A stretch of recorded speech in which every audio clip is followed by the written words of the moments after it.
c'est avec un immense plaisir que je vous souhaite la bienvenue à cette deuxième conférence organisée par Huysens.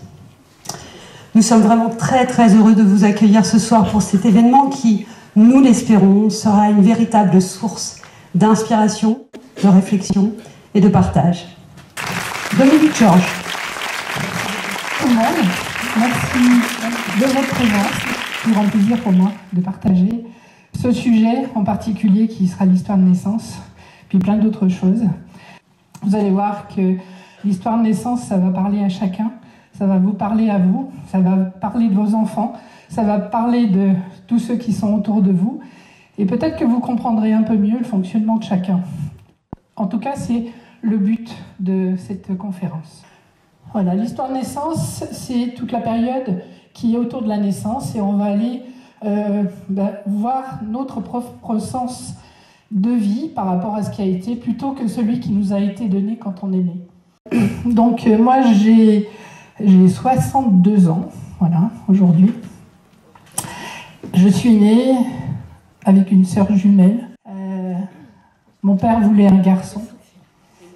Il voulait surtout un enfant pour payer moins d'impôts. On est arrivé à 2, nous on est cool, on multiplie les choses. Sauf qu'il n'était pas tout à fait OK que ça soit des filles, et on était 2 filles. Et voilà, donc on commence par on va être la surprise de l'histoire. J'ai une maman qui est toute jeune, qui a 19 ans, et je pense qu'elle n'est pas prête à avoir des enfants. Elle fait ça pour papa. Donc, nous, on est capable de faire plein de choses pour les autres. Les autres, ils vont avoir une importance plus que nous dans l'histoire.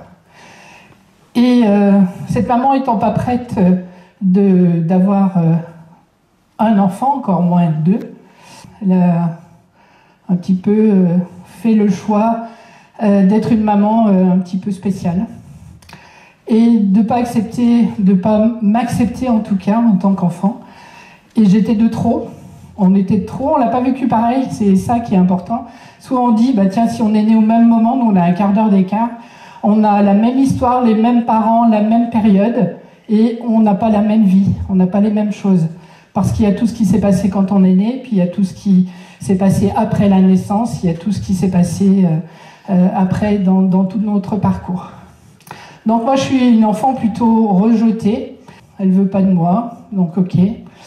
Et je vais faire beaucoup d'efforts pour qu'on m'aime, pour que je sois appréciée.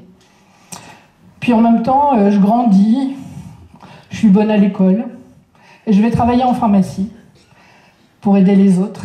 Pendant 20 ans, je vais travailler dans une pharmacie, dans des pharmacies. J'adorais mon métier. Et quand je deviens maman, à 25 ans, tout est merveilleux. On vient de construire, on a un petit garçon, un pied de nez à ma mère qui avait fait que des filles. Je le dis, mais c'était vrai, c'est ce que j'ai pensé le jour où mon fils est né. Je savais pas tout ça. Et quand je suis devenue maman, très contente de vivre tout ce que je vivais, le bonheur, quoi. Et 2 mois après, je commence à prendre des douleurs physiques, des douleurs au niveau des bras, des épaules, et des douleurs qui vont faire que je serai plus capable de lever le bras, je serai plus capable de faire ça. Et ce qui va enclencher que pendant 18 mois, je ne vais pas pouvoir porter mon bébé dans mes bras. Voilà. Ce que je ne comprends pas au moment où je le vis, moi je suis dans la pharmacie, donc je vais voir tous les médecins qui peuvent m'aider. Je vais aussi voir des homéopathes, on essaye tout dans ces cas-là. J'ai mal, je suis couchée, je suis incapable de me lever, et je pense que j'ai peut-être quelque chose de grave, mais que personne ne me le dit. Et puis, j'ai été opérée, donc j'ai une côte en moins, un morceau de clavicule en moins, enfin voilà, parce qu'ils disent que ça doit coincer à ce niveau-là, donc il faut enlever des morceaux. Donc je suis beaucoup plus légère, mais pas dans l'histoire, en fait. Je suis opérée, je vais faire pendant 3 ans presque des hôpitaux, et puis j'ai toujours mal. Et un jour, j'ai un médecin que je remercie encore, qui me dit j'ai déjà vu des problèmes physiques liés au psychique. Alors moi, je suis en pharmacie, alors le psychique, pas trop, quoi. Et je me dis, mais si c'est ça, vraiment, ça va pas, quoi. J'ai l'impression que dans ma tête, ça va pas. Et ça, c'est vraiment une grande, j'ai envie de dire, une première dépression Parce que je me dis, mais comment c'est possible d'avoir des douleurs à l'intensité que je les avais et que ça soit mon mental qui fait ça. Et donc je vais mettre quelques temps pour aller voir une psy. Pour moi, psy, c'était être fou. Hein. Déjà, quand j'étais en pharmacie, l'homéopathie, quand je voyais les ordonnances d'homéopathie uniciste, vous savez, la petite dosette là qui fait tout, je disais, mais ils sont tarés les gens, hein. Ils sont tarés. Comment ils peuvent croire ça? Bon, quelques années après, j'ai fait une formation homéopathie uniciste. Et la vie m'a amené à vivre plein de choses. Et donc, après ce diagnostic, que ce médecin m'a dit ça, j'ai fait une psychothérapie où je parlais, en fait, je vidais mon sac, mais il n'y avait pas de retour. C'est pour ça qu'aujourd'hui, j'ai fait d'une autre façon pour accompagner les gens. Et puis, au bout de 6 mois, je commence à avoir les bras qui vont beaucoup mieux, que j'ai plus de douleur. Je ne prends pas de médicaments, alors que j'en ai pris vraiment des quantités. Et je me dis, c'est quand même bizarre ça. Puis moi, je suis curieuse de voir ce qui se passe. Et là, je commence à chercher. Je commence à chercher sur Internet qu'est-ce qui se passe, comment c'est possible qu'en parlant à quelqu'un, tu peux avoir des douleurs qui vont s'en aller. Et c'est là où, sur mon chemin, je croise Lise Bourbeau. Et quand je rencontre Lise Bourbeau, j'entends sa conférence. Je me dis, mais c'est ça, c'est elle que je veux. C'est elle qui va m'aider.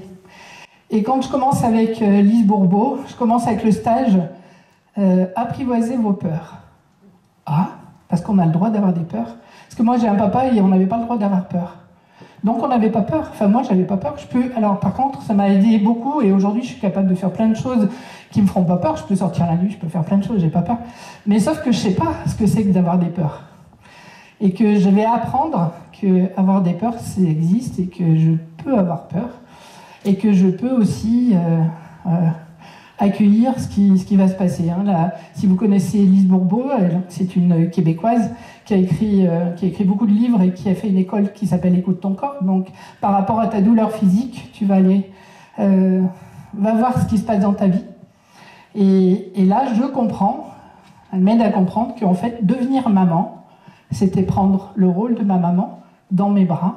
Donc, pour mon inconscient, mon conscient, être maman, c'était comme la mienne et ça, c'était pas possible. Donc, j'ai pas pu l'être pleinement pendant quelques mois. Et puis, elle me dit aussi, si tu veux changer les choses, il va falloir que tu accueilles ta maman telle qu'elle est. Et ça, c'était hyper compliqué. Quand on dit, aujourd'hui je le dis souvent, hein, en Constelle, je dis, vous savez que vous avez choisi vos parents, papa, maman, pour vivre une expérience, pour que votre âme évolue. Et moi, le jour où elle me dit ça, je dis, ah ouais, non, mais papa, oui, c'est sûr, je l'ai choisi, mais maman, non, c'est sûr que non, c'est pas possible. Et puis si. Et puis, je vais continuer à faire ce travail et à accepter maman telle qu'elle est. Au début, c'est compliqué, puis ça va se faire. Ce qui va faire que je vais avoir une relation avec maman qui va se poser, je vais être en paix avec elle. Aujourd'hui, on a une super relation avec maman. Et je sais que si j'avais pas fait ça, je n'aurais pas pu être la maman que je suis. J'ai 3 enfants. Et comme je me suis, entre guillemets, guérie de ces douleurs, je me suis dit, mais je peux plus vendre de médicaments, quoi, en fait. Si je vends quelque chose qui me correspond plus, je suis pas contre la médecine, hein. C'est pas du tout ça. Mais ça me correspondait plus. Et là, je me suis dit, voilà, je vais changer. Et j'ai envie de partager avec les gens, d'accompagner les gens. J'ai envie de leur faire comprendre qu'on peut faire les liens et qu'il y a plein de choses qui peuvent changer dans notre vie. Et que l'important, ça va être d'être en paix avec nos parents, d'être en paix avec nous. Et quand on est en paix, ça se pose et ça va changer. Donc je décide de faire les formations avec Lise Bourbeau. Après, je rencontre Agathe Raymond, qui, elle, est une Québécoise qui est plutôt reliée au monde de l'âme, au monde de l'invisible, ce qui n'était pas possible avant, j'aurais jamais commencé par ça. Je la remercie encore parce que si aujourd'hui je fais des constellations, c'est grâce à elle, c'est 15 ans d'enseignement avec elle où j'ai beaucoup appris, une connexion qui est super. Et puis mon parcours justement d'enfant, avec difficulté avec maman, ça m'a aussi permis de mettre un outil en place. Cet outil, je l'ai mis en place il y a quelques années, l'histoire de naissance, en écoutant une conférence sur la psychogénéalogie, où il parle de la période autour de la naissance qui s'appelle le projet sens. Et là, quand j'entends, je dis « Ah, waouh, mais ouais, ça me parle tellement ». Je reçois plein d'enfants à cette époque, je suis installée, et je ne sais pas pourquoi je reçois des enfants. Après, je comprends que, en fait, j'ai besoin d'apporter des compréhensions aux enfants, aux parents, de pouvoir leur permettre de vivre quelque chose de posé. Et puis, en rencontrant les enfants, en demandant ce qui s'est passé quand ils sont nés, j'ai plein de choses qui se mettent en place. Je vais aller voir une sage-femme, je vais aller voir des gens du métier pour qu'ils m'expliquent un petit peu qu'est-ce qui fait qu'on fait ça, pourquoi on fait une césarienne, pourquoi on fait ça. Et après, je vais travailler dessus, je vais faire des liens. Et ce qui fait qu'au bout de quelques années, j'ai mis l'histoire de naissance en place. L'histoire de naissance, c'est les 27 mois autour de la naissance. Donc on va prendre, quand on est né, le jour de notre naissance, on va prendre tout ce qui s'est passé pendant la grossesse. On va prendre ce qui s'est passé les 9 mois avant la conception et les 9 premiers mois de vie. Donc si on compte bien, ça fait 27 mois. Cette période, c'est ce qu'on appelle en psychogénéalogie le projet sens. Projet des parents, ou pas, parce qu'on n'est pas toujours un projet, et le sens qui va être donné à notre vie par rapport à ce qui s'est passé, que ça soit pour maman, papa, la famille, mais aussi on va prendre beaucoup plus large, on va prendre ce qui s'est passé dans la famille en général, on va prendre même ce qui s'est passé au niveau de la société, c'est l'année de naissance, les 27 mois. On va prendre par exemple, si j'ai des enfants que je reçois qui sont nés pendant la pandémie, eh bien on va retrouver en ce moment beaucoup d'enfants qui ont des peurs, parce qu'ils étaient aussi imprégnés de cette énergie de peur. Si les périodes, selon ce qui s'est passé, il va y avoir un impact sur notre histoire, mais c'est notre histoire, c'est l'histoire qui a été écrite, c'est pas la nôtre. Et cette période autour de la naissance, on va aussi le mettre en lien avec tous les projets qu'on peut avoir, c'est-à-dire si les moins de 18 mois, je vais penser, si j'avais un projet de construire une maison, je vais penser que cette période, c'est la période où je vais réfléchir, où on va se dire, bon, qu'est-ce qu'on fait? On fait une maison, où, comment, etc. La conception, on va imaginer que c'est l'architecte qui a fait le plan. La grossesse, ça va être la réalisation de ce projet, donc ça va se construire. Le jour de la naissance, c'est le jour du déménagement. Et les 9 mois après, on profite de la maison. On aura la même chose pour les projets professionnels. C'est-à-dire, selon ce qui s'est passé dans ces périodes pour vous, eh bien, ça peut expliquer aussi quelquefois pourquoi on n'arrive pas à aller au bout d'un projet. Pourquoi on arrive à mettre en place et il y a quelque chose qui s'écroule. Ouais, on va avoir plein de compréhensions et ça, c'est hyper intéressant de se dire aussi que, ah ok, c'est pour ça qu'on est comme ça et c'est pas une fin en soi. Vous savez, toutes les choses qu'on dit, c'est plus fort que moi. J'ai beau essayer tout ce que je veux, c'est plus fort que moi. Si c'est inscrit là, ça sera plus fort qu'eux, jusqu'au jour où on va pouvoir comprendre, le libérer. Alors ça peut être dans une histoire de naissance, ça peut être dans une constellation, ça peut être une séance chez la somato, ça peut être de partout. Mais il y a des choses qui vont pouvoir se comprendre et se libérer.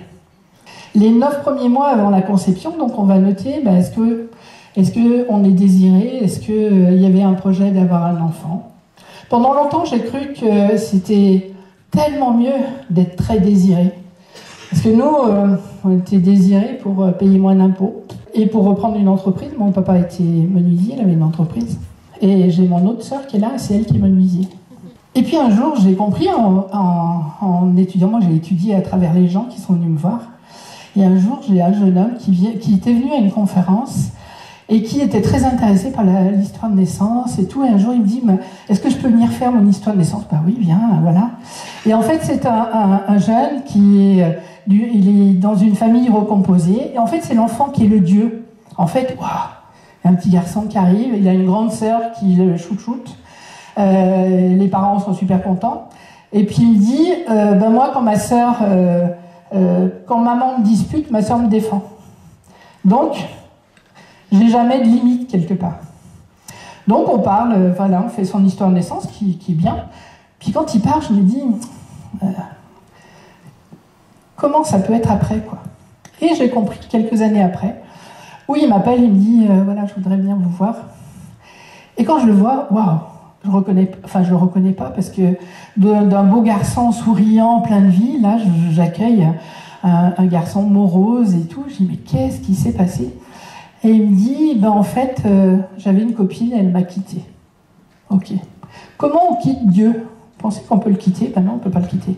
Pour lui, il était sur un piédestal et c'était pas possible qu'on le quitte. Et je me suis rendu compte que, en fait, ben, pour ceux qui étaient très désirés, qui avaient toutes ces énergies, des fois c'était plus compliqué encore que ceux qui n'ont pas été désirés, qui vont faire des efforts pour être aimés, mais qui vont peut-être avoir moins de pression que d'autres enfants. Je pense aussi aux enfants qui arrivent après, on n'arrive pas à avoir un enfant, on fait plein de choses pour avoir un enfant, puis on peut passer par la FIV, on peut passer par plein de choses, et puis voilà, ah yes, c'est ok, il y a un bébé qui arrive et tout.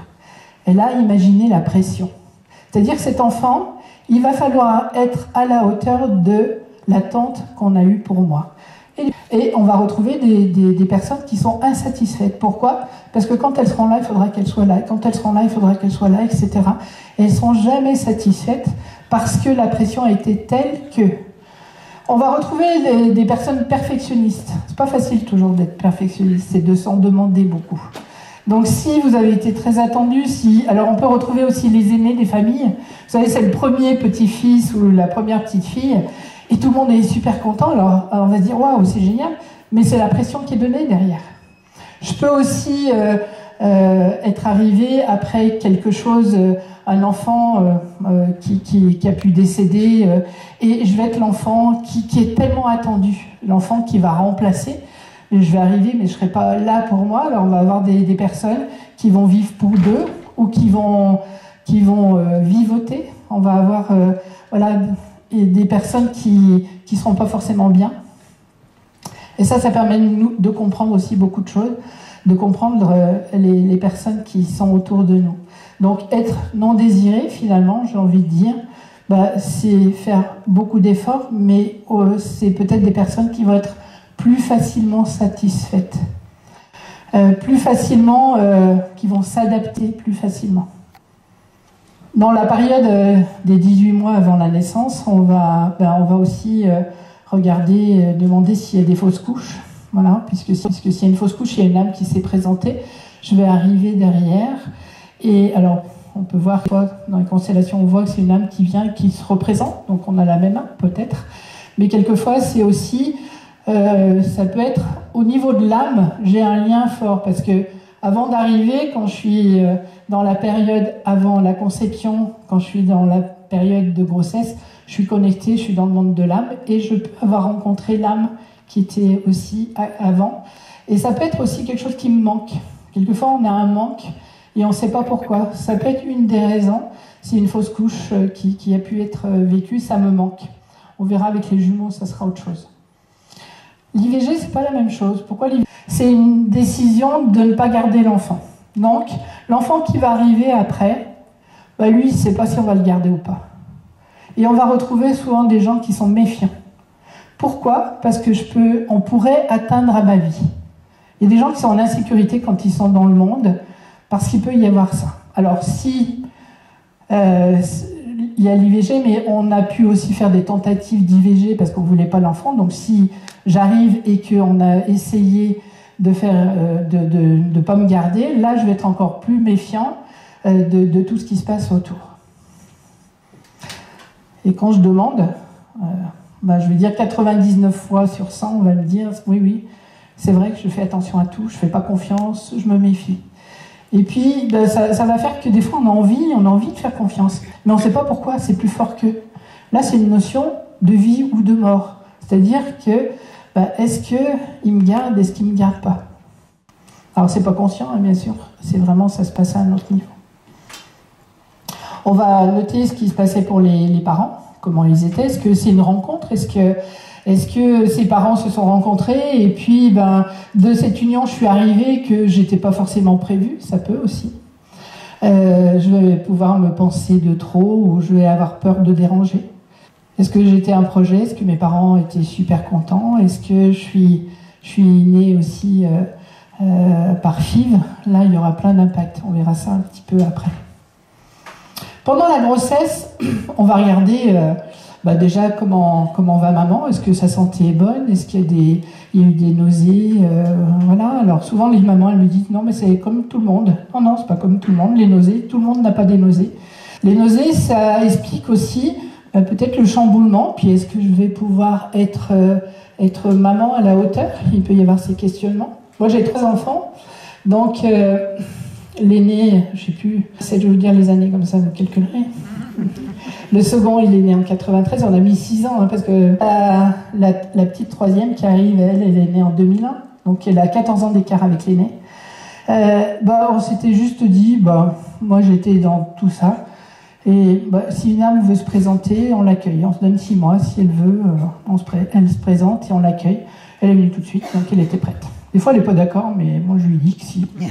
Si. C'était bien comme ça que c'était convenu. Et alors que mes 2 premières grossesses, moi, j'ai été enceinte, mais c'est tellement bien. Et j'ai des nausées. Puis, je ne comprends pas, donc j'essaye de détailler. Vous savez que nous, on est très mauvais thérapeutes pour nous. Il vaut mieux qu'on demande de l'aide à l'autre parce qu'on ne voit pas. Et puis, je ne comprends pas, je détaille. Je dis pourquoi j'ai des nausées comme ça. Et en fait...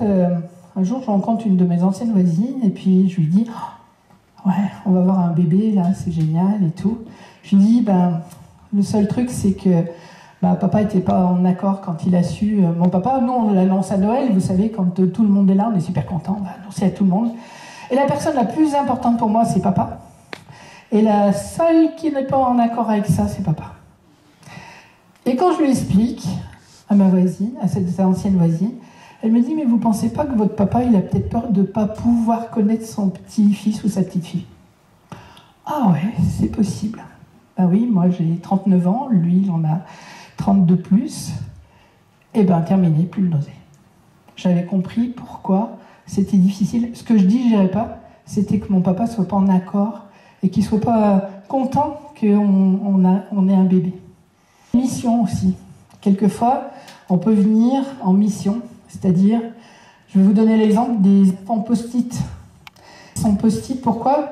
Le couple va pas très bien, puis on se dit, on va faire un enfant, ça va réconcilier le couple. Ok, paf, post-it.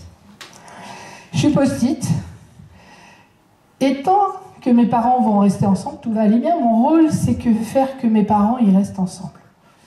Mais si mes parents, ils se séparent, mais je pourrais avoir 40 ans, mes parents se séparent, sauf que ma mission, c'est de faire que mes parents restent ensemble. Et je vais être complètement dévastée. Et vous savez, des fois, on ne comprend pas, il y a des gens qui vont réagir à une hauteur, mais attends, tes parents, ils divorcent, ils ont le droit de choisir leur vie, quoi. Mais ce qu'on ne sait pas, c'est que la mission, ça a été de faire ça, et je n'accomplis plus ma mission. Et je peux être déchirée avec cette réaction. La mission, ça peut être... maman m'a toujours dit que j'étais son antidépresseur. Ok. Je suis arrivée après des choses difficiles et j'étais son antidépresseur. Alors je lui pose la question, je lui dis mais quand vous partez en vacances, comment ça se passe? Je lui dis comment ça se passe quoi? Je lui dis votre maman. Ah mais on l'emmène avec nous. Ah ok, heureusement. Si je suis l'antidépresseur, donc il faut que je sois près de maman. Si je pars en vacances que je suis loin, je ne peux pas profiter de mes vacances. Il y aura un mal-être et les gens vont me dire, je sais pas pourquoi quand je pars en vacances je suis pas bien quoi. Je suis brassée, je suis pas bien. Oui, parce que je suis loin de mon rôle. Quand c'est à côté, on peut faire quelque chose. Quand c'est loin, on peut pas. Donc l'antidépresseur, ça peut être ça. Je suis le rayon de soleil. Le rayon de soleil, c'est beau, on va se dire waouh, c'est génial. Mais rayon de soleil, c'est-à-dire que je brille pour les autres. Je me suis oubliée. Pour moi, je ne pense pas à moi. Donc on va avoir à apprendre à penser à soi. L'équipe médicale. Donc l'équipe médicale, c'est important ce qu'ils disent, ce qu'ils vont faire, etc. Je repense à une jeune ado que j'avais vue, qui était venue et alors elle était remontée, alors on va dire c'est tous les ados, non, ce ne sont pas tous comme ça, mais vraiment remontée comme ça. Et en fait sa maman me raconte qu'elle a fait, c'est un remariage, et qu'elle a 40 ans, et qu'ils veulent un enfant, donc ils vont avoir cet enfant. Et quand elle est enceinte, elle est contente, vous savez, comme quand on a envie, si on est OK, de raconter l'histoire. Elle va voir sa meilleure amie, c'est la cantine, Et puis elle lui dit, ah tu sais pas, j'attends un bébé. Et puis cette amie est après boire une bière, alors elle peut boire autre chose, hein, mais elle boit une bière. Et puis elle verse une goutte d'eau, une goutte de bière dans sa main, puis elle regarde son amie, puis elle lui dit, tu vois, ça, c'est rien. Oui, alors ce que tu as dans le ventre, c'est rien. Alors dépêche-toi à ne pas le garder. Ok ? Et cette jeune, elle était en réaction de tout. Je lui dis, mais comment tu fais des fois quand on vient dire un truc ? Ah ben, elle me dit pas plus tard qu'il y a quelques jours, il y avait un courston. Et il y en a un qui s'est moqué de moi, je me suis retournée, je lui ai donné un coup de poing dans la figure. Ok. Parce que c'était en réaction à tout ce qui peut. On peut imaginer. Mais on n'a pas. Je pense qu'il y a beaucoup de gens qui n'ont pas la conscience de la portée des mots. Mais comme les médecins, les sages-femmes et tout. Aujourd'hui, heureusement, il y a de plus en plus. On discute de plus en plus. On a conscience de plus en plus que les mots sont importants. Mais ça peut venir perturber complètement une maman. J'ai un exemple que je vous donnerai tout à l'heure, enfin voilà, où la maman a contracté la toxoplasmose et puis décide, après une discussion, de garder l'enfant et quelqu'un du monde médical lui dit mais vous êtes complètement inconscient, enfin voilà, c'est honteux de faire ça. Et cette maman, elle porte la culpabilité de mais qu'est-ce que mon enfant va porter alors qu'ils ont décidé de le garder? Et la culpabilité, si elle est vécue dans la grossesse, l'enfant, lui, ne fait pas de différence entre c'est maman qui vit ça ou c'est moi. Donc tout ce que maman vit, tout ce qui se vit, l'enfant, il enregistre, c'est moi. Donc c'est moi qui suis coupable. C'est moi qui suis stressée, par exemple. Une maman qui est très stressée, ben, l'enfant, il peut enregistrer le stress. D'ailleurs, souvent, quand les gens me disent je suis stressée depuis toujours, on va aller voir ce qui s'est passé et on va trouver forcément quelque chose dans cette période qui ne sera pas l'enfant, mais ça sera l'histoire de la famille qui va faire qu'il y a ce stress, cette colère, etc. Je me rappelle d'une maman qui était enceinte, elle passe l'écho, la première écho, et puis l'échographe lui dit non mais là, il ne sera pas viable. Alors il lui dit écoutez, si j'étais vous, je ferais comme si je n'étais pas enceinte, il va passer. Donc c'est ce qu'elle fait. Je lui dis, mais qu'est-ce que vous faites? Elle me dit, moi je faisais de la haute montagne, je suis repartie en haute montagne, je fumais, j'ai recommencé à fumer et tout. Et puis à la deuxième échographie, là il regarde, il dit, ah tiens, j'ai dû me tromper la dernière fois, tout va bien. Donc, l'enfant, il enregistre ce qui a été donné, c'est-à-dire que pendant, je ne sais pas combien il y avait d'écart entre les deux échographies, mais pendant cette période-là, la maman est plus au contact avec l'enfant, puisqu'il vaut mieux pas prendre de contact puisqu'il va s'en aller. Et elle m'appelle parce que sa petite fille, cet enfant-là, ne veut plus manger. Elle dit depuis 6 mois, elle mange que le strict minimum. Donc, on commence à parler de son histoire. Elle me raconte ça, justement. Et puis, je lui dis, mais est-ce que quelqu'un dans la famille a été malade? Elle me dit, non. Ah si, moi, j'ai fait une dépression. Ok. Et puis j'ai été hospitalisée. Ok. Et comment ça s'est passé pour l'enfant? Non, très bien, l'enfant avec papa, il vient me voir, tout allait bien. Ah, puis j'ai été réhospitalisée parce que les produits pour la dépression m'ont fait prendre du poids, donc j'ai été hospitalisée dans une clinique pour le poids. Et puis elle me dit, c'est vrai que depuis que je suis rentrée de l'hôpital, de ce centre, elle a collé sur le frigo, vous savez, j'ai le droit de manger ça. Et cette petite fille qui a 6 ans, elle est toujours après dire à sa maman, t'as le droit de manger ça? T'as le droit de manger ça? Je lui dis, voilà, si vous mangez, si vous prenez du poids, vous allez à l'hôpital. Si vous allez à l'hôpital, c'est comme quand on a annoncé que ne vous occupez pas d'elle parce qu'elle ne va pas venir. Donc, il ne faut surtout pas aller dans les hôpitaux ou dans le monde médical. J'ai dit à cette maman, vous allez lui raconter son histoire. Vous allez lui dire ce qui s'est passé, lui dire qu'il n'y a rien à voir avec elle, qu'il s'est trompé le médecin, mais qu'elle a été aimée, etc. Et je reçois un message 2 jours après. Elle me dit, je lui ai expliqué ça. Elle m'a dit, bon alors, qu'est-ce qu'on mange? Parce qu'elle pouvait manger. Manger, c'était prendre du poids. Prendre du poids, c'est aller à l'hôpital. Être à l'hôpital, c'est ne plus exister. Voilà, simplement. Enfin, simplement. Je me régale. Mais je me régale autant en consultation, on découvre toujours plein de choses. C'est hyper intéressant d'avoir tous ces points. Et je pense que vous comprenez des choses, que ça vient en résonance avec vous. J'ai marqué l'examen de contrôle aussi pour... c'est un jeune homme qui vient et qui me dit moi, je suis super bon à l'école, mais dès que je suis devant ma feuille pour un contrôle, terminé, j'ai plus rien. Et donc, dans son histoire de naissance, la grossesse se passe bien. Jusqu'à un moment, il y a un contrôle chez la sage-femme. Et puis, il y a un problème. Et là, tout de suite, hospitalisation. Et puis, il va y avoir une naissance prématurée, etc., parce que c'est urgent. Et je lui fais comprendre que le contrôle a fait tout changer, a tout perturbé, et que quand il est devant une feuille de contrôle, c'est exactement comme le contrôle chez la sage-femme. Sauf qu'aujourd'hui, il va pouvoir faire il n'a plus de risque d'être devant sa feuille et de faire un contrôle. Je l'ai revu une deuxième fois que j'avais mis un rendez-vous, puis je lui dis alors, qu'est-ce que je peux pour toi? Il me dit rien, vous m'avez dit de venir, je suis venue. Moi maintenant, à l'école, c'est ok. Les grossesses gémellaires. Je suppose que vous avez peut-être en parlé des jumeaux perdus. Je crois qu'il y a 4 grossesses à peu près sur 10 qui sont gémellaires.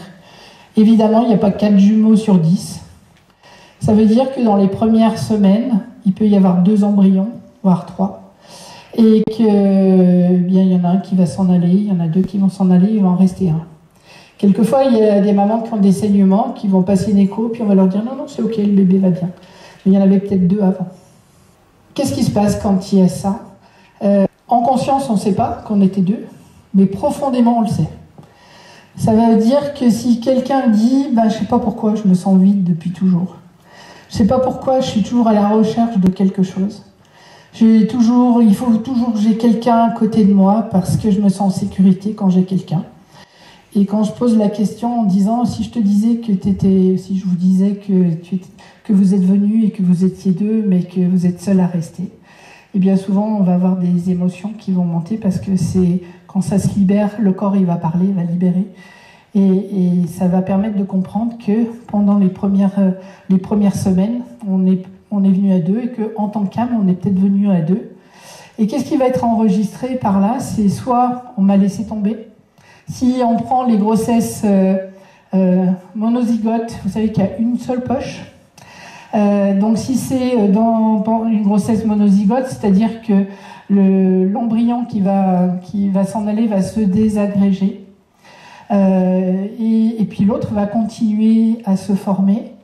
Et puis quelquefois, il est maintenant courant que dans les échographies, on trouve des morceaux d'une touffe de cheveux, une dent, quelque chose qui appartient aux jumeaux d'avant. Enfin aux jumeaux, puisque ça a continué, l'enfant il a continué à grandir, et puis il a pu devenir adulte, et puis il y a une petite partie comme ça qui est là. Quand on est venu dans une poche comme ça, qu'on était 2, qu'il y en a un qui est parti, on peut avoir très peur des insectes, de tout ce qui se colle sur les parois.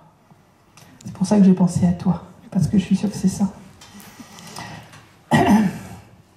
S'il y a des dizygotes, donc 2 poches, celui qui va s'en aller, il va s'évacuer comme ça, et là je peux avoir peur qu'on me laisse tomber, je peux avoir des peurs paniques, je peux avoir des phobies. La peur, c'est plutôt la terreur, la peur qui va se passer pour des jumeaux dizygotes où il y en a un qui s'en va. Et l'autre, c'est plutôt, j'ai un problème, souvent on va retrouver des problèmes d'eczéma, de psoriasis, ça me colle à la peau. C'est comme si je suis accrochée à ce jumeau. Et voilà, et quand je vais grandir, c'est vraiment ce manque. Et le jour où on va comprendre ça, ça va changer totalement, puisque je ne serai plus à la recherche de quelqu'un, parce que je vais l'avoir. Alors on va faire un exercice pour le faire. En constellation, on le voit très bien, on va mettre en scène, et on va voir une âme qui va venir s'associer. Et c'est des belles retrouvailles souvent, et ça change vraiment l'histoire de la personne qui a vécu ça. Pour les jumeaux, c'est classé en grossesse à risque pour plusieurs choses, donc on va être très attentif. En 2015, ma sœur, qui parle très peu, enfin à moi, non aux autres aussi, qui n'est pas très bavarde, on va dire. Notre nom de famille, c'est muet, ça aide. Et un jour, elle dit, il faut que je te parle et tout. Et elle vient, puis elle me dit, je vais partir, je vais aller rejoindre ma fille à Nancy, 500 km. Moi, je suis super contente. Génial, elle va vivre son truc, c'est génial. Et je lui dis, bah, tu sais pas, on va déménager ensemble, puisque moi, symboliquement, je sais avec ça, là, que c'est important qu'on fasse le chemin ensemble. Et donc on part, toutes les deux, en camion, pour le déménagement. Et puis moi, je vais prendre le train pour revenir. Et en plus, à Nancy, donc 500 km, à Dijon, le train en panne, on change de train. Je dis, c'est génial. Voilà, moi je prends ma voie, je prends mon train, elle prend le tien et tout. Et puis le lendemain matin, mon fils aîné m'envoie un petit message, comme souvent, puis il me dit, alors maman, comment ça va? Il y a 2 secondes, ça allait, et d'un seul coup, mais j'ai quelque chose qui monte, mais tellement, tellement fort, comme... c'est pas un chagrin, c'est plus qu'un chagrin, c'est vraiment un déchirement qui monte. Et là, je me dis, punaise, qu'est-ce qui arrive? Mais vraiment. À cette époque, Agathe Raymond était encore en vie. Elle était au Québec, mais chance d'Internet. Je lui envoie un message, je lui dis, écoute, ça va pas du tout. Je lui dis, hier, j'ai déménagé ma sœur et tout. Et puis, elle me rappelle, elle me dit, mais c'est marrant, c'est comme si elle était morte, ta sœur. Ok. Et en fait, je reviens dans notre histoire de naissance. On va naître, on ne sait pas exactement la date, un petit peu plus avant la date prévue. Maman fait un coma, elle a beaucoup d'albumine, donc elle n'est plus là. Et on va naître. Et on va mis en couveuse. Pendant des années, moi j'ai cru qu'on était dans la même couveuse, c'était logique pour moi.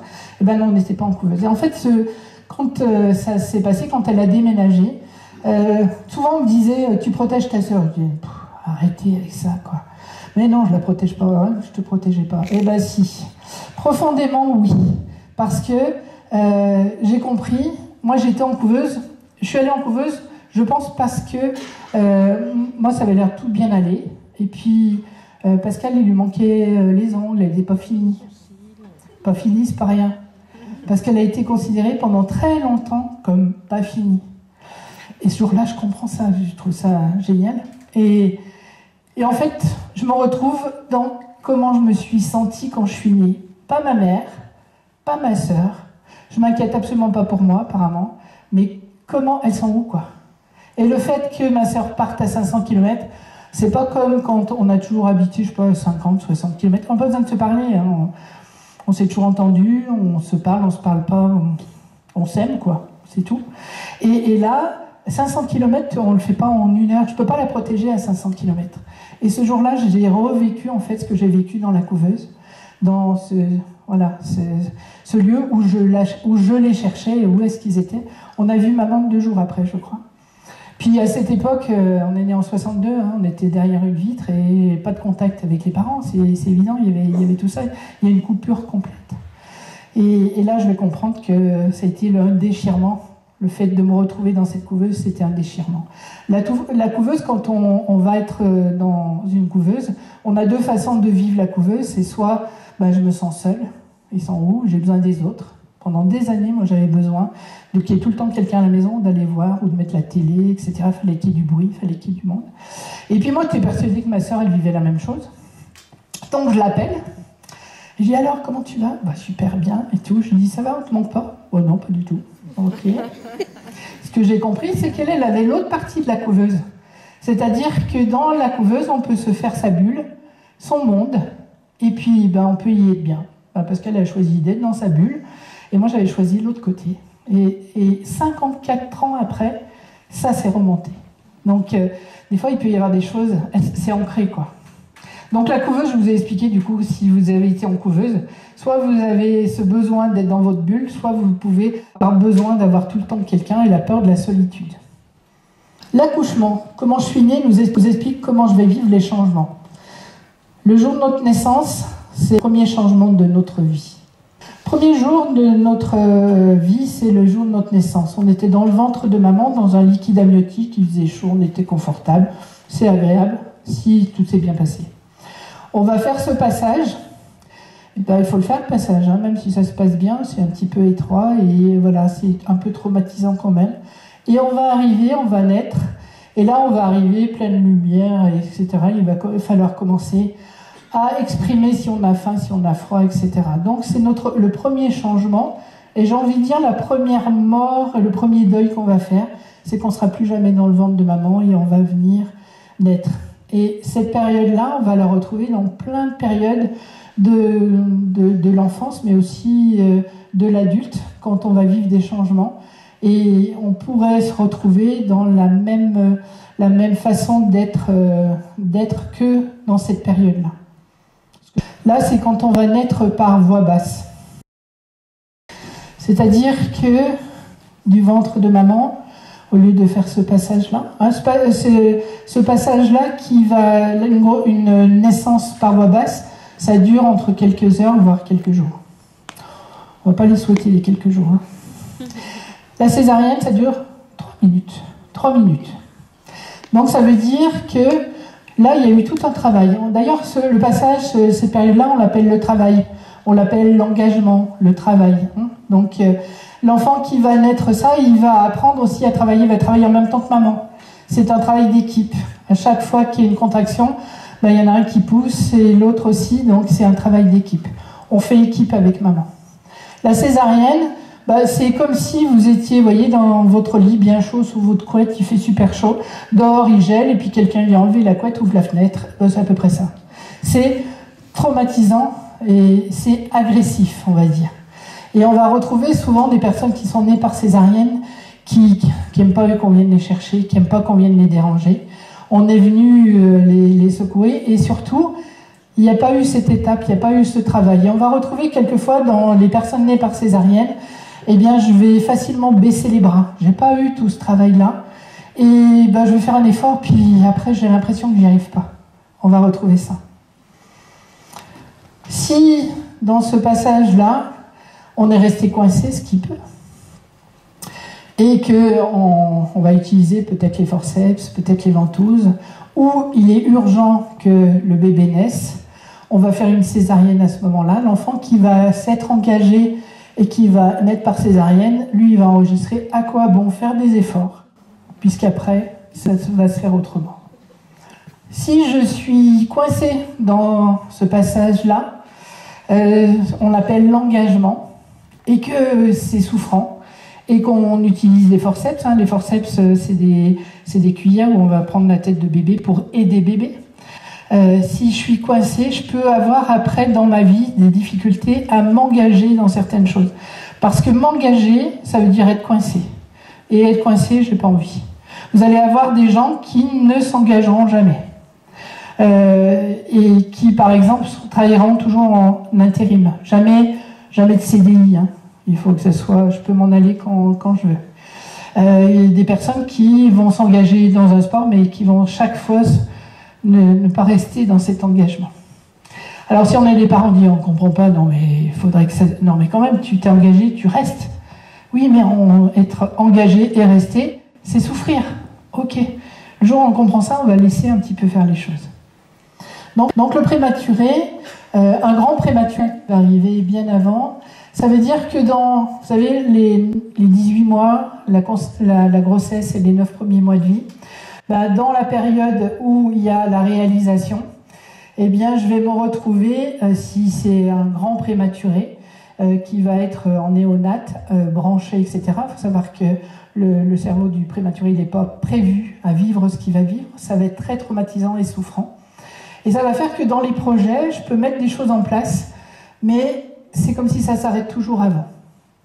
Ou il peut y avoir aussi, dans l'opposé, je vais être en avance sur mon temps. Je vais faire les choses avant les autres, par exemple. Ça peut aussi être enregistré pour un prématuré. Ce qui est important dans le prématuré, c'est pas ce qui s'est passé pour lui, simplement, mais c'est aussi comment ça a été vécu pour les parents. Pour maman qui s'en veut peut-être de ne pas être arrivée, n'a pas pu aller jusqu'au bout. Donc un prématuré peut avoir après une difficulté d'aller au bout de ses projets. Ou simplement avoir cette croyance, je n'y arriverai jamais. J'arriverai jamais à aller au bout des choses. Et si maman s'est culpabilisée, je vais enregistrer en plus la culpabilité. Je peux enregistrer la culpabilité ou enregistrer, je vais en vouloir à maman. Parce que c'est de sa faute.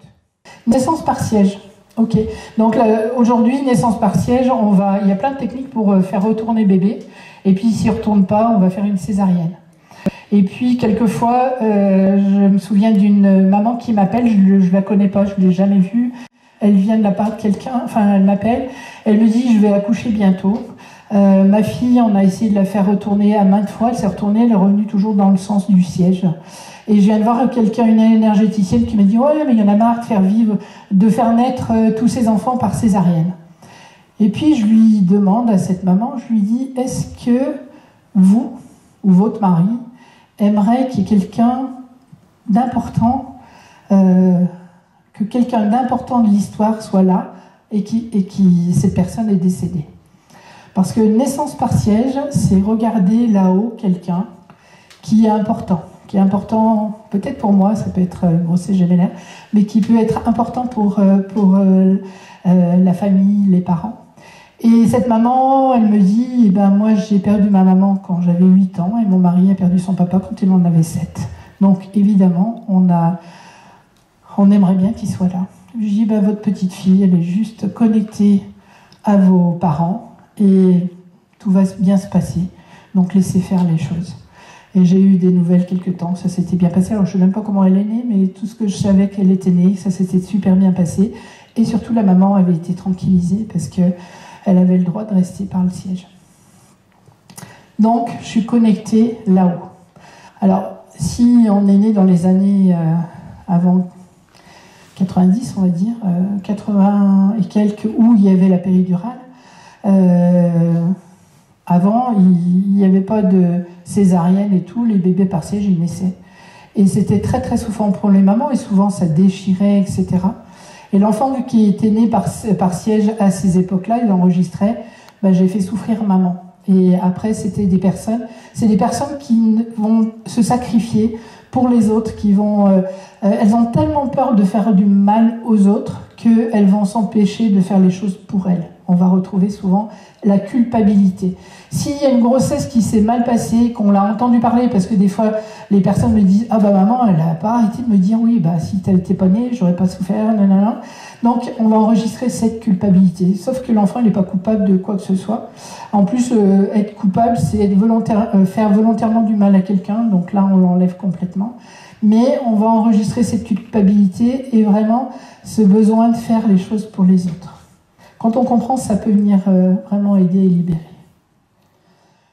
L'accueil dans la famille, on va voir comment c'est accueilli. Je vous racontais l'histoire pour mon papa, mais comment c'était accueilli en tant que fille, en tant que garçon.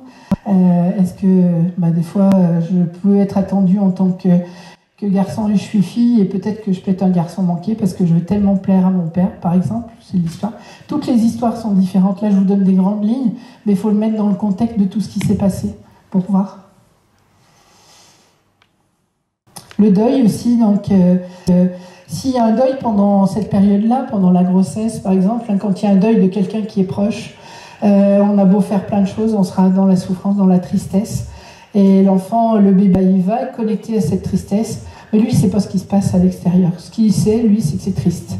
Et il peut avoir ce besoin de protéger maman. On retrouve très souvent les enfants qui ont besoin de protéger quand ça a été compliqué dans l'histoire, que ce soit un deuil, que ce soit de la violence vécue, que ce soit un non-soutien. L'enfant, il enregistre, il faut que je protège maman, donc je vais tout faire pour elle. Et on va retrouver ça très souvent. Le deuil, c'est tellement souffrant que quelquefois, on s'est un peu déconnecté de bébé. Alors aujourd'hui, on va faire plus attention, mais je me rappelle d'une constellation où on avait fait, c'était un jeune homme qui est né. Lui, il avait une cousine, ils avaient 3 mois d'écart, donc sa cousine est née avant, sauf qu'elle, elle est décédée à la naissance.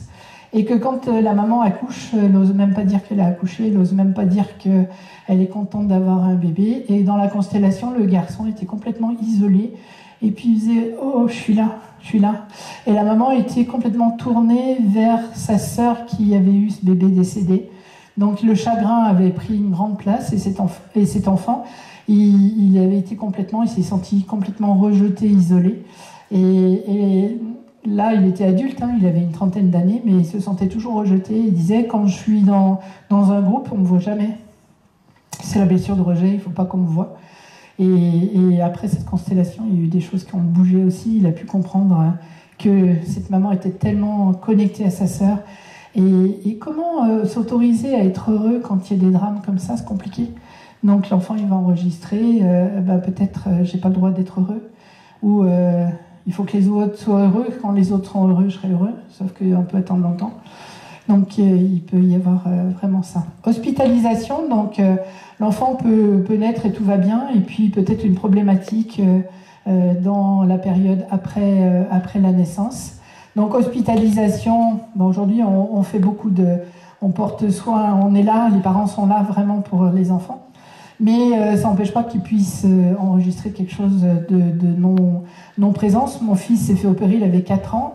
Et quand moi j'étais là tout le temps, sauf quand il s'est fait opérer. Et puis un jour, je rentre de stage et puis je lui dis, tiens, j'ai vu que j'ai une blessure d'abandon, moi, par rapport à mon papa. Alors si moi je l'ai avec papa, toi tu l'as avec moi. Est-ce que toi ça te parle? Et là il se met à pleurer. Il me dit, oui, quand je suis allée à l'hôpital, tu m'as laissé, moi je t'appelais. Et oui, j'étais pas dans la salle d'opération. Alors qu'on a tout fait pour que tout ça aille bien, lui il avait enregistré ça quand même. Donc il ne faut pas qu'on se sente coupable de quoi que ce soit quand on est parent, sauf que si on avait volontairement fait quelque chose à un enfant, mais c'est pas le cas. Donc on va chacun vivre l'histoire, et même si on fait au mieux, ça n'empêche que ça peut être enregistré d'une autre façon. Et l'hospitalisation, ça peut être vécu comme on m'a laissé, ou je me sens seule, je me sens abandonnée. Donc, et puis souvent, si c'est des hospitalisations qui sont longues, l'enfant, lui, il va enregistrer, il y a le monde médical qui va s'occuper de moi, et puis je vais partir de l'hôpital et je vais me retrouver chez mes parents, un deuxième abandon, parce que je vais perdre aussi ceux qui se sont occupés de moi. Donc des fois on porte l'abandon plus, mais il peut y avoir des raisons, celle-ci, on peut en être une en tout cas. Déménagement, donc c'est voir comment ça a été vécu. Tout ce que je vous dis, l'important c'est de voir comment ça a été vécu par maman, par papa. Puis il y a de belles choses aussi dans les histoires. Je vais parler d'Aurélie par exemple, elle m'a autorisé de donner cet exemple. C'est une jeune femme qui a 35 ans et qui me dit, moi j'arrive jamais à aller au bout de mes projets, j'ai essayé plein de choses, j'y mets toute ma bonne volonté, je crée plein de choses, et à chaque fois, ça se passe pas, il y a un truc qui fait que ça va être empêché. Et dans son histoire de naissance, la première période avant la conception s'est bien passée, la grossesse super bien, et puis elle va naître, et cette maman, elle va faire une dépression postpartum, ce qui est assez rare, mais qui se passe, c'est-à-dire que c'est une maman qui va être déprimée, qui va être dans un mal-être, et donc ce qu'elle enregistre, c'est elle, quand elle va naître, sa maman, elle va être en souffrance. Et donc à chaque fois qu'elle arrivait dans l'aboutissement d'un projet, il y a quelque chose qui faisait que ça l'empêchait pour éviter qu'elle soit dans cette tristesse. Et quand on en a parlé, quand je fais un exercice pour aller toucher ses émotions, elle a pleuré tellement, mais tellement, le chagrin. Et quand on a arrêté, je lui ai dit, tu vois la hauteur de ce chagrin que tu avais pour ta maman, ce qui fait que jusqu'à maintenant, tu ne pouvais pas aller au bout de tes projets parce que tu ne pouvais pas aller toucher ce chagrin, c'était trop. Et je sais que ça va changer quelque chose. Floris, je vais donner aussi l'exemple de Floris. C'est un jeune qui a 18 ans, qui est en réaction, qui reproche à ses parents qu'ils n'ont pas assez d'argent, qu'ils n'ont pas ci, qu'ils n'ont pas ça. Enfin bon, c'était le retour que j'avais. Et puis, donc c'est ce Floris qui a eu, maman pendant la grossesse a eu la toxoplasmose, où là on lui a dit, il y a un risque pour les yeux, il y a un risque de vue, et où ce médecin lui disait que non, mais c'était impensable, c'était honteux de garder cet enfant. Donc lui, il était en réaction par rapport déjà à pourquoi on ne voudrait pas me garder. Et puis ils ont eu raison de la garder puisque tout allait bien, il n'y a pas eu de problématique au niveau suite à ça. Il a eu le traitement qu'il fallait tout de suite, la maman l'a eu aussi, etc. Et puis je lui faisais remarquer qu'il avait un nom un peu spécial et que quand on a des choses spéciales, on peut être spécial dans la vie, spécial dans le beau côté des choses. On peut être surprenant si vous êtes une surprise, on ne s'attendait pas. On dit accident, changez le mot, prenez surprenant. Et oui, vous êtes surprenant si vous êtes arrivé par accident. Et Floris, je lui ai remarqué qu'il avait un prénom qui était spécial, donc il était sûrement très spécial. Et puis aussi dans son histoire, son papa n'avait pas revu son père, donc le grand-père de Floris, depuis qu'il avait 15 ans Donc ce papa, il a 15 ans, plus jamais il revoit son père. Et quand cette maman est enceinte, elle croise la grand-mère, donc la mère à ce papa, et cette grand-mère va parler à son fils en lui disant, tu sais que ton fils, il va avoir un bébé. Et ce papa, il va revenir dans l'histoire. Et je lui ai remarqué qu'en fait, il était là pour faire des reliances et relier les racines et retrouver les racines, puisqu'il y avait cette réconciliation qui s'est faite. Et ce qui est intéressant, c'est que aujourd'hui, j'ai fait des constellations, et il y avait sa maman et sa sœur, et on a fait le clan papa-maman et tout, et j'ai vu Floris avec vraiment plein de choses qui étaient différentes, et la connexion à ce père et à ce grand-père qui a été assez chouette, et ça c'était aussi une suite de cette histoire de naissance. Donc c'est aussi intéressant de noter les belles choses, parce qu'il y a forcément des belles choses dans l'histoire. On a récupéré des choses qui pouvaient être lourdes, mais il y a aussi des belles choses qui nous sont transmises. Souvent on va aller chercher assez lourd, mais pensez que dans le sac à dos qui est lourd, il y a peut-être plein de trésors, et que ça serait peut-être bien qu'on se serve de ces trésors. On a trop tendance à aller voir ce qui ne va pas plutôt que ce qui va. Et donc Floris, alors à la fin, et sa maman me dit, c'était par vidéo, en fait il y avait toute la famille qui écoutait pour l'histoire de naissance, et le papa qui a très bien partagé, et puis il me dit, bah, non mais moi je vais venir vous voir, et bien viens, ça va être super. Et Floris, la maman dit, oui mais vous savez, vraiment il nous en veut, on n'a pas l'argent et tout. Il a 18 ans, Floris, je lui dis, mais c'est génial, tu as 18 ans, tu vas pouvoir gagner ta vie, tu vas pouvoir faire le métier que tu veux, tu vas pouvoir t'acheter tout ce que tu veux, mais si tu veux ça, il va falloir que tu sois en paix avec tes parents, parce que sinon ça, tu l'auras jamais. Et la maman me dit, ah ben c'est déjà ce qui se passe, il est dans les compagnons, ses copains ils ont des stages, ils sont rémunérés, et lui chaque fois qu'il a un stage, il n'est pas rémunéré. Je lui dis, alors tu vois, alors on peut passer par l'étape déjà, bah, je suis en désaccord avec mes parents, je peux leur en vouloir, et puis après on va aller vers une démarche de faire la paix, parce que si je suis en paix avec mes parents, bah, je vais être en paix avec moi, et puis mon chemin va vraiment être beaucoup plus confortable. C'est l'arbre. J'aime bien le faire moi plutôt dans mes racines. On peut être là, et puis il y a nos parents, puis il y a les grands-parents et tout ça, puis des fois il y a une partie des racines, c'est difficile, hein. On a des situations, on a des histoires qui sont compliquées, de violence, des fois de drame. Et puis, on est issu de cet arbre, c'est vrai. Mais il tient qu'à nous de se dire, bah, peut-être que moi aussi je peux créer mon arbre. C'est-à-dire qu'en horticulture, un cours d'horticulture, alors pas avec un gros arbre, mais on peut faire un marquetage. On prend une petite branche, on met dans la terre, et on va laisser prendre racine, voilà. Et bien de cet arbre, je peux prendre une branche, prendre racine, et puis quand ça aura bien pris racine, ça commencera à pousser, je couperai ce lien, c'est-à-dire je fais partie de l'histoire, c'est mon arbre, je ne le renie pas, mais je vais créer mon histoire. Et ben moi je vous invite à faire vraiment cette histoire-là et à créer votre histoire. Ben, que faire avec ce que vous avez entendu, ce que vous voulez. Ça va cogiter, vous allez repenser des trucs, et puis vous allez mieux comprendre et dire, ah oui, mais mon fils c'est comme ça, ok. Donc s'il est comme ça, par exemple, je pense aux gens qui sont toujours en retard. Si vous êtes né en retard, je n'en ai pas parlé, vous pouvez être quelqu'un qui est toujours en retard, et puis vous avez beau faire ce que vous voulez, ça ne marche pas. Jusqu'au jour où vous allez peut-être vous donner le droit d'être en retard, et que peut-être ça se modifiera. Plus je vais accepter les choses telles qu'elles sont, plus ça changera.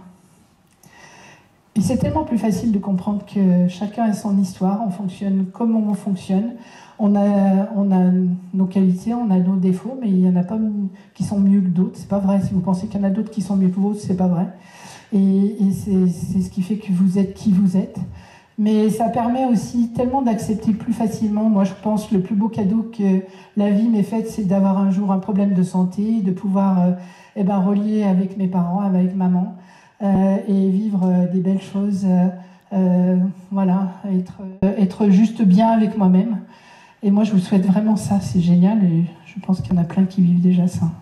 2 livres qui sont présents là, Histoire de naissance, et un premier, Ouvrez la porte à une vie gagnante, que j'ai fait en 2010, qui est plutôt c'est un petit travail sur soi, il y a des questions, comment on se sent, il y a des exercices à faire, et des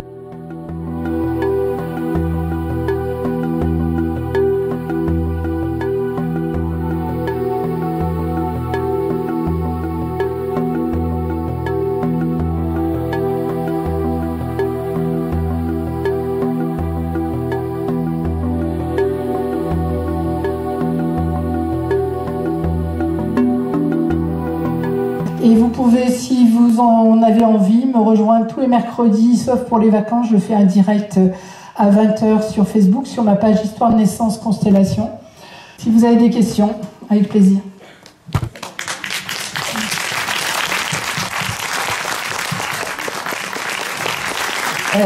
Tout à l'heure, c'était indiqué au niveau de la naissance autour du cou. Et oui. En fait, ça a été beaucoup. Oui, merci. C'est ça. Quel est le risque de naître avec un cordon autour du cou? C'est que maman pousse et que je sois étouffée. Donc si je suis née avec un cordon autour du cou, déjà, je vais avoir besoin d'espace et d'air. J'ai besoin de respirer, j'ai besoin qu'on me foute la paix.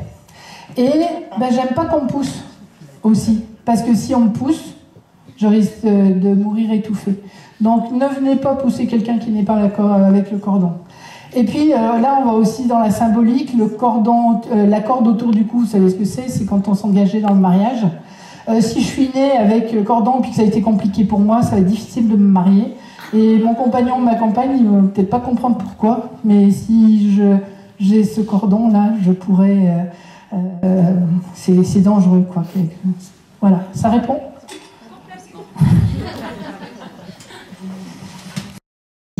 Vous avez parlé d'IVG, mais par rapport à l'IMG, comment ça se passe? C'est différent. L'IMG, c'est une interruption médicale de grossesse parce qu'il y a un problème de santé.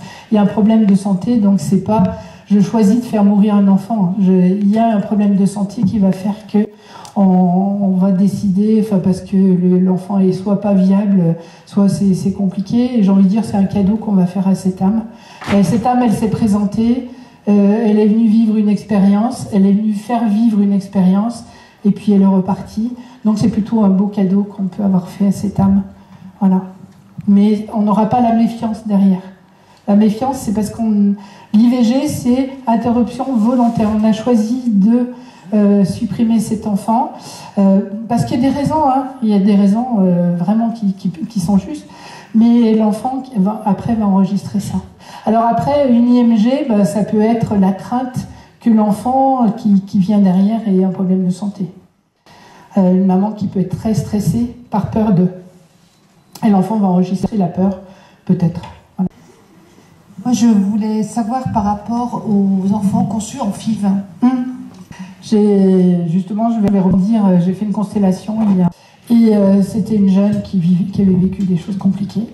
Et à un moment, tout est ok dans la constellation, on arrive au bout de la constellation, et la personne qui joue la constellation dit « Ah non, mais moi je veux pas être là, je veux pas... Non, mais c'est pas possible, etc. » Je lui dis « Mais qu'est-ce qui se passe là? On a tout résolu, le truc et tout. » Et à ce moment-là, je lui pose la question, et je lui dis « Tu es née comment, toi ?» Elle me dit « Par FIV. » Ok. La FIV, on peut vivre, si on est né par FIV, on peut vivre ça comme si on était venu me chercher au lasso, là. Hop, je t'ai choisi, tu viens, et c'est pas forcément des âmes qui avaient envie de venir. Et je peux avoir des fois du mal à pouvoir m'intégrer pleinement, à prendre ma place dans l'histoire. Ça peut être ça. Après, ça peut être plein d'autres choses, mais on voit souvent le fait que je suis choisie parmi plein d'autres. Pourquoi c'est moi qui suis choisie? Est-ce que je peux prendre vraiment ma place? Est-ce que j'ai le droit de vivre pleinement? Ça fait plein de choses comme ça. Donc là, la question, c'est pour un enfant qui est donc né d'une FIV dans laquelle il y avait plutôt un grand nombre d'embryons, et qu'il a été celui qu'on a choisi en premier parce qu'il était plus viable, typiquement. Et comment il peut vivre ça? Bon, après, il a eu aussi un frère 4 ans plus tard, donc qui venait du même, de la même conception, qui avait été mis au congélateur, tout ça. Ouais. Et comment donc cet enfant qui est né le premier, comment il peut vivre ça, cette sélection en fait? Qu'est-ce que ça peut avoir comme impact? Ce qui est intéressant dans ce que vous avez dit, il est choisi. Donc il est le choisi. Soit il en fait une force, parce qu'il est le choisi. Il peut réussir vraiment plein de choses. Soit il peut être aussi, pourquoi c'est moi qui suis choisi et pas les autres? Donc il est très attentif, mais moi j'irais surtout dans lui faire voir qu'il est choisi et qu'il a cette possibilité de faire plein de choses, parce que s'il est choisi, il peut se choisir et réussir plein de choses. Parce qu'il peut être aussi dire, il faut que je sois à la hauteur. L'idée, c'est, je me dis, s'il y a un lien avec quelque chose que moi je constate, mais c'est pas un mal-être. C'est pas un mal-être de lui, c'est plus un comportement que lui ne voit pas comme c'est pas un mal-être du tout en fait qu'il ressent, mais c'est lié à la sélection et la manière dont il peut le voir. Ça peut être un compétiteur. Ça peut être un compétiteur. Il peut être se lancer. Il faut qu'il y ait une compétition. Lui, il a gagné cette compétition. Ça peut être quelqu'un qui essaye de gagner tout le temps ou d'avoir une place. Il peut prendre beaucoup de place. Soit il y a l'autre côté de la médaille tout le temps, hein, donc il y en a qui vont réagir comme ça, puis il y en a d'autres qui pourraient ne pas vivre parce qu'il y en a plein d'autres qui sont pas venus quoi quelque part, donc on pourrait avoir l'opposé aussi, mais c'est pas ce qui se passe dans votre situation là. Ok, je vous remercie. Ça va? Après, moi je vous dis des petites choses comme ça, il faudrait avoir toute l'histoire, là on a plein d'autres choses qui peuvent en ressortir. Mais c'est intéressant de savoir. On n'a pas conscience de l'impact que ça peut avoir, tout ce qui se passe.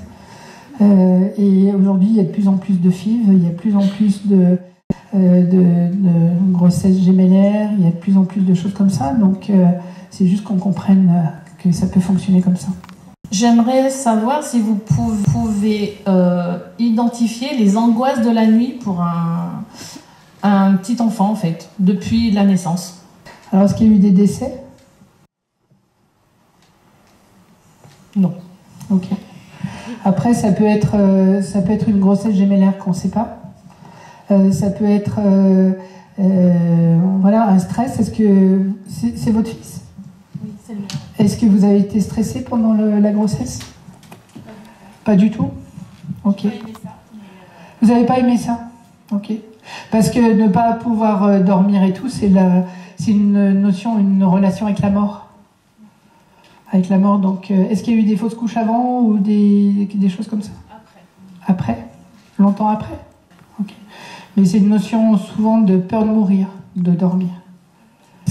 Merci justement parce que c'est important qu'on dise combien de fois j'ai des personnes qui me disent ben non, on va pas leur dire, surtout pas.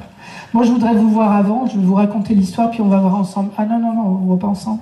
Parce qu'ils savent plein de choses, mais dites les choses. Le jour où vous allez dire les choses, l'enfant va dire mais je le savais quoi quelque part. Moi je me rappelle d'une personne, il y avait eu une IVG avant, il l'avait pas dit, et alors une ado qui était remontée, et puis quand elle arrive, je dis alors comment tu vas bien? Elle me dit alors celle-là on ne l'avait jamais faite, mais il fallait calmer le truc. Et sa maman avait choisi de venir pour quand on lui dise ça. Et cette jeune, elle était furieuse. Pourquoi? Pas parce qu'il y avait une IVG, parce qu'on ne lui avait pas fait confiance et qu'on ne lui avait pas dit. Donc, et tous les secrets, tout ce qui n'est pas dit est enregistré n'importe comment. Tout ce qui s'est passé dans la période qu'on vient de parler, tout est enregistré, même ce qui n'a pas été dit, on le porte. Donc autant le dire, et vous allez voir que le jour où vous allez le dire, ça va poser les choses. Ils peuvent être en réaction un peu, mais ça va poser les choses. Et il n'y a pas d'âge. Il n'y a pas d'âge. J'en ai eu dans le COSI, etc. On peut exprimer à un enfant, à tout âge, ce qui s'est passé, comment ça s'est passé. Des fois, raconter notre histoire, parce que les histoires se répètent aussi. Donc, si je suis une maman aînée et que j'ai une fille en aînée, ben, des fois, il y a des choses qui vont similaires. Si je lui raconte que moi, j'ai pu vivre ça, ça peut aider aussi à l'enfant et à l'adulte, à l'ado, de comprendre des choses. Donc, racontez les choses. Racontez les choses. Dites-leur, racontez leur histoire. Oui? Alors, comment est-ce qu'on fait quand nos parents racontent pas, quand on connaît pas notre histoire? Est-ce qu'on peut quand même travailler sur son histoire sans la connaître? Ben moi, je vous dirais, venez faire une cour, comme ça on va le savoir. Mais sinon, si vous racontez ce que vous viviez aujourd'hui, c'est des répétitions d'histoire. Donc, dans ce qu'on vit aujourd'hui, on porte des choses de l'histoire, on peut savoir. Alors, savoir pour savoir, ça sert à rien. Parce que ça va nous nourrir le mental, là, et notre mental, il va nous faire tout un truc. Mais savoir et que ça vienne se poser là, oui, mais par rapport à ce que vous vivez, l'histoire, on peut trouver. Et puis, il y a des personnes qui vont me dire une chose. Bah, moi, je sais rien, mais je sais ça. Et ça, c'est ce qui était le plus important à savoir. Donc, je fais des ateliers histoire naissance, justement, pour toutes les personnes qui ne connaissent pas leur histoire. Qui connaissent pas complètement. En atelier, chacun, je vais décoder une 8aine d'histoires et à chaque fois que je vais décoder, ça va venir en résonance à d'autres personnes qui sont là.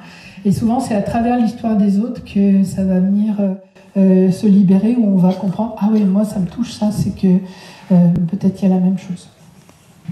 Qu'est-ce que vous pouvez dire du déni de grossesse? Est-ce que ça donnera forcément un bébé ou un enfant qui va se faire oublier, ou au contraire un enfant qui va tout faire pour attirer l'attention? Est-ce que c'est forcément dans des extrêmes? On peut avoir les deux. Mais le déni de grossesse, il s'est fait oublier, cet enfant. Alors, pourquoi il s'est fait oublier? Des fois, moi j'ai entendu des dénis de grossesse jusqu'à l'âge où on ne peut plus faire d'IVG. Hop, la maman a su qu'elle était enceinte, voilà.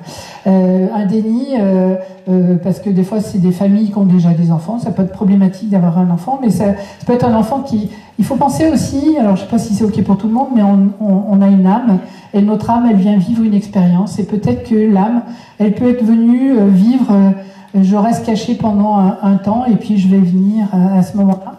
Je peux être comme un fantôme, on ne me voit pas, ou je peux aussi prendre beaucoup de place parce qu'il serait temps qu'on me voit. Ça peut être des gens qui n'osent pas se montrer aussi, qui vont rester discrets. Vous savez, c'est dans des groupes, il y a une personne, au bout de 3 jours, on va se rendre compte qu'elle est là, on ne l'avait pas vu. Ça peut être ça. Après, c'est qu'est-ce qui fait que? Il y a plein de raisons. Et ça serait intéressant des fois à mettre en constellation, parce qu'on peut aller voir qu'est-ce qui fait que. Et c'est pas fait pour on va savoir que c'est à cause de ça, et c'est bien, non, c'est qu'on libère. Le but, c'est pas de savoir, c'est de libérer les choses. Aussi demander à l'enfant comment tu te sens, qu'est-ce que tu vis, toi tu es né comme ça, je savais pas que tu étais là, et puis si c'est les enfants aujourd'hui, ils vont vous répondre, hein, ils ont vous avez vu comme ils sont, les petits là, paf, allez, ils vont vous rendre, ok, je veux pas le savoir, bah si, tu vas le savoir, tiens, hop, on va te dire. Donc c'est voir un petit peu avec aussi peut-être la maman. Est-ce que c'est une maman qui a été désirée, ou est-ce que quand elle est venue, il y a eu une problématique et qu'il vaut mieux pas être vue comme ça, il n'y a pas de problème? Ça peut être aussi dans l'histoire de la maman. Ça peut monter loin dans les générations. Hein. On peut avoir la peur de perdre, j'ai peur de mourir. Ok, aujourd'hui, on a peu de mamans qui meurent, et merci. Et c'est tellement fort pour certaines mamans. C'est pas dans l'histoire, il y a la mère, la grand-mère, il n'y a pas eu ça, mais ça peut monter des générations. Et il y a cette crainte qui circule, la peur de mourir quand mon bébé va naître. Donc ça, c'est les empreintes qui ont été mises dans les histoires. Moi, je me questionne par rapport à... Alors, je vous donne le contexte. Ma fille est née en césarienne. Moi, effectivement, pour le coup, j'allais vous dire, on me l'a prise. Et c'est réellement ça, 3 minutes 30 et c'est terminé. Et elle est partie en salle de préparation. Et moi, j'ai fondu en larmes. Donc, pour moi, on m'avait arraché ma fille. Et aujourd'hui, effectivement, ma fille, moi, j'aurais tendance à la solliciter pour plein de choses, que ce soit dans l'apprentissage ou que ce soit les câlins, tout ça. Et je vois, je suis parfois trop sur elle, en fait. Et elle l'accepte pas. Donc, ça me fait écho avec la césarienne. Ça, c'est notre histoire. Elle a quel âge, votre fille? Elle a 3 ans. Ouais. Moi, je vais vous inviter à faire un exercice. Vous allez prendre une pelote de laine. Vous allez vous accrocher un bout de cette pelote à votre poignet. Vous allez accrocher l'autre bout au poignet de votre fille. Et pendant 1 heure, vous allez vaquer à vos occupations. Pas devant la télé, hein, partout. Oui. Pour que vous viviez ce qui se passe. Et puis, au bout d'1 heure, vous couperez le lien. Vous allez voir que ça va faire quelque chose. Parce qu'on va comprendre, vous allez peut-être le sentir, elle va le ressentir d'autant plus facilement, que même si on n'est pas ensemble, on est toujours reliés, et je peux être là avec elle, elle peut être loin, je peux être loin, on aura toujours ce lien de cœur à cœur. Donc faites cet exercice, ça fonctionne très bien. Parce que l'exercice est très compliqué à faire pour les mamans. Et je me rappelle d'une maman qui me disait, je lui disais, vous verrez, ce sera plus compliqué pour vous, pour votre fille. Et elle m'a rappelé au moins 6 mois après, elle me dit, je veux juste vous dire que je viens de faire l'exercice 6 mois après. Et vous aviez raison, c'est moi qui avais peur. Parce que, voilà, c'est être maman, ça, aussi. Et puis, selon l'histoire, des fois, s'il y a eu un enfant arraché, vous dites des mots forts. C'est-à-dire que dans l'histoire, il y a eu des enfants arrachés. Mais des enfants qu'on a perdus, qu'on a pu retrouver. Et ça met une pression énorme. Sauf qu'on n'est plus dans les années 1500, on est en 2024, il faut juste qu'on remette les choses en place. Mais c'est juste ce que vous ressentez parce que ça a été vécu. Alors, je vous invite à rendre hommage aux femmes aux mamans qui ont perdu leur enfant de cette façon-là.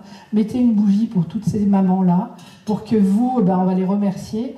et que vous puissiez continuer votre chemin, profiter de votre fille et surtout être bien posé dans votre rôle de maman.